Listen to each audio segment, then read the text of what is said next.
Hello po sa inyong lahat mga ka-crypto. Ako po si Pinoy Crypto Trader at sa video na ito ay atin pong pag-uusapan ang tungkol dito sa isang investor na kumita po ng malaki sa pag-i-invest po dito kay Boomcoin or Book of Meme. Kaya yan, sabi rito ay daring crypto investor skyrockets $19,000 to $1 million with astute Boomcoin sale. Kaya yan, ang investor na po na ito ay isa po siyang high risk taker po siya. Kaya siya po ay nag-invest ng kanyang $19,000 dito kay Book of Meme or Boom. At siya po ay kumita ng ilang milyon dito sa kanyang puhunan na ito. Kaya yan, atin pong aalamin sa video na ito kung paano niya ito nagawa. Pero bago po tayo magpatuloy ay nais ko lamang po munang bigyang linaw ang aking disclaimer kung saan ang nilalaman po ng video na ito ay hindi po ito isang financial advice. For education and information purposes lamang po ang layunin nito. Maliban po dito ay nais ko na rin pong magbigay babala na wala pong kahit anumang group chat ang Pinoy Crypto Trader. At ayan, ang sabi rito ay an investor's $19,000 bet on a Boomcoin resulted in a staggering return. Ayan, yung kanyang puhunan po ay $19,000. Pero para po sa atin dyan, para po sa ating mga Pinoy ay ang $19,000 na ito ay masasabi kong malaki po ito para i-risk po natin. Ayan, sa mga meme coin na katulad ni Book of Meme or Boom. They seized the opportunity during the downturn in Bitcoin's value and liquidated their entire 347 million Boom holdings. This savvy sale translated their initial investment into a $340 return for every dollar spent. Kaya yan. Yan po yung kanilang kinita rito. Sa kada dollar na kanilang ininvest dito kay Boom ay nagbigay po ito ng $340 na return.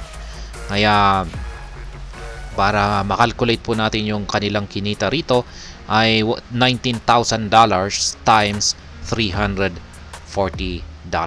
Kaya ganyan lamang po. Yan, multiply lamang po natin $19,000 times 340. Kaya yan, kumita po siya ng $6.46 million. Kaya yan po yung kanyang kinita rito. Siya po ay nakabili noon ng 347 million na amount po ng Boom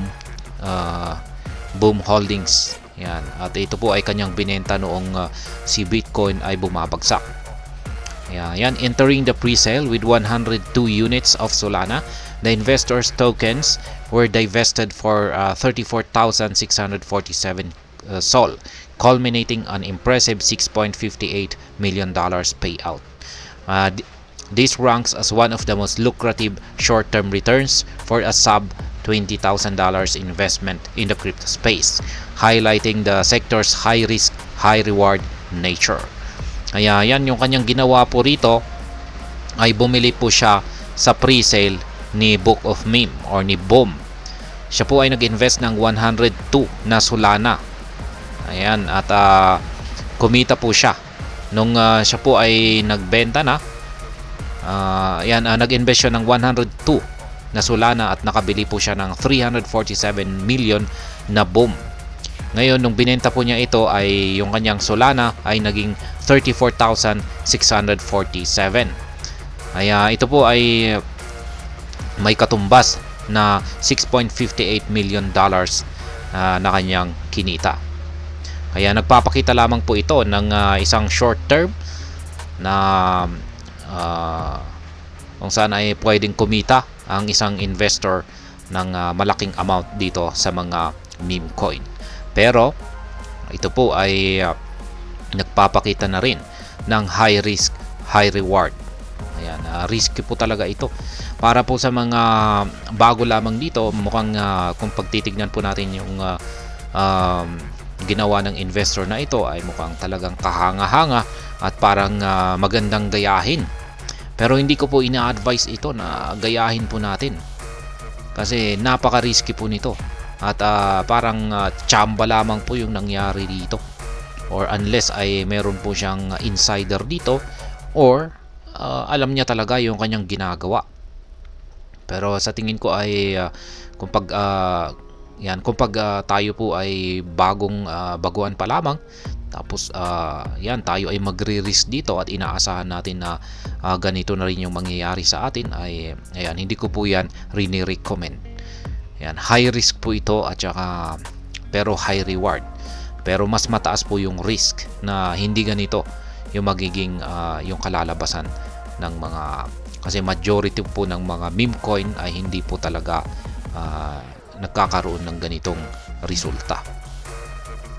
At ayan, meron pa daw pong isang investor dito.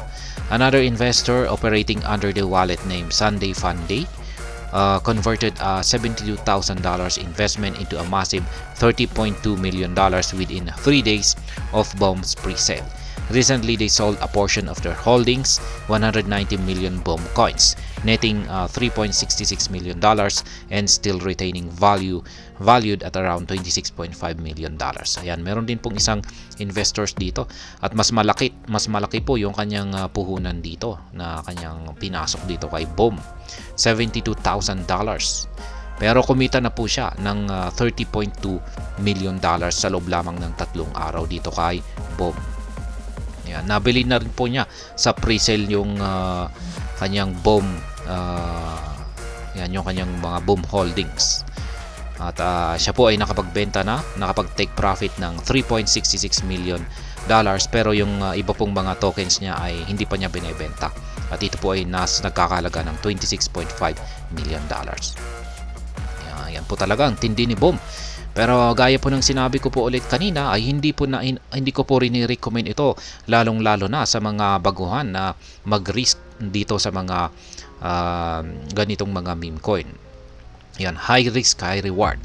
Ngayon, kung hindi ko po kayo mapipigilan, ay ang payo ko lamang po rito ay i-risk lamang po ninyo yung pera o na kaya po nyong ma-afford na matalo or mawala. Yan, huwag nyo pong gagamitin yung mga gastusin nyo sa yung inyong mga pangangailangan. Kasi kung pag nawala po yan, ay ayan, kawawa naman po kayo. Kaya invest what you can afford to lose. Kaya yan lamang po yung aking payo rito. At hanggang dito na lamang po tayo sa video na ito mga ka-crypto. Sana po ay inyong nagustuhan ang aking paliwanag sa video na ito. Kung inyo po itong nagustuhan, pakiclick lamang po ang like button nito. Para naman po sa mga bago lamang dito, kayo po ay aking inaanyayahan para mag-subscribe. Pakiclick na rin po ang bell icon nito dahil ito po ang siya magsisilbing notification nito sa mga bago kong videos na akin pong ina-upload sa aking YouTube channel na ito. Marami pong salamat sa panonood, ingat po tayo lagi at God bless po sa ating lahat.